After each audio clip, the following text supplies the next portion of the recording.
Chapter 404, Belius Part 2. Is there anything I can do for you before leaving? The officer asked. Yes, thank you. How do I reach a place called Valorian? Your lady friend has good taste. It's one of the best restaurants on Elm Street, right beside its gate. The man replied with a smirk. How do you know I have a lady friend and about her taste? It's a place popular among young couples. Also, the closer a building is to a gate the more expensive it is. The officer pointed at the dimensional door standing in front of Lith's living quarters. The word, expensive, made Lith's wallet bleed. I also need clothes. Do you have any recommendations? There were two things Lith deeply regretted about having left the White Griffin Academy. It's all-you-can-eat free restaurant and not needing any clothes aside his associate professor's uniform to hit on women. Wearing one was enough to be treated as a VIP in any establishment of the Distar Marquisate. I don't know your taste or budget, but if you go to Silk Road, you'll find what you need. Lith thanked the officer before checking if the door of the mansion opened with his own badge too. He just peeked inside out of curiosity. There was so much to do and so little time to do it. The ground floor of the house resembled a penthouse from a five-star hotel. The furniture was made of high-quality materials, but its design wasn't ostentatious. On Lith's right, there was a large living room with several couches and armchairs arranged around a tea table. On his left, there was a study room with a solid wood desk. The walls were covered by bookshelves filled with books about every topic but magic. Behind the only closed door there was a bathroom equipped with all comforts. Lith left the house, heading to Elm Street. On his way there, he noticed how people would look at him in a funny way. Most would step to the side to let him pass, a few would cross the road to avoid him. Solus, am I showing my old serial killer frown again? He asked after a mother dragged her children on the other side of the street. No, you look tired and in a bad mood, but no more than usual. Lith shrugged and walked through the gate. One of the things he had learned back on Earth was to never bring a woman to an unknown place. His focus would be split between his surroundings and his date, making him look distant. On Mogar it was even worse. Not knowing the menu or the prices could lead to embarrassing moments. Lith had a short temper if the food was bad, overpriced, or both.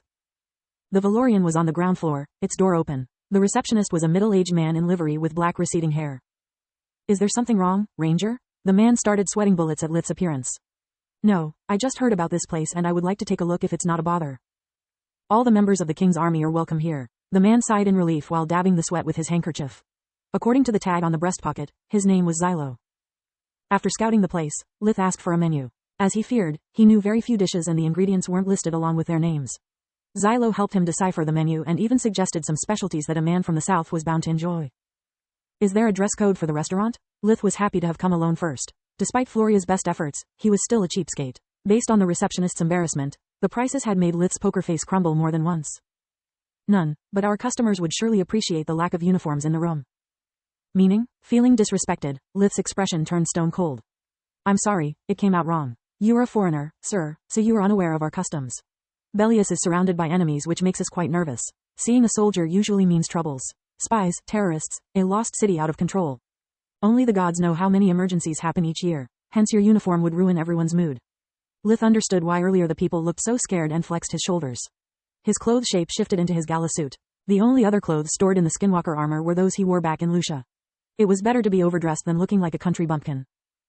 Xylo yelped in surprise. He couldn't believe that someone who could afford a skinwalker armor and that kind of suit was also capable of being shocked by their honest fares.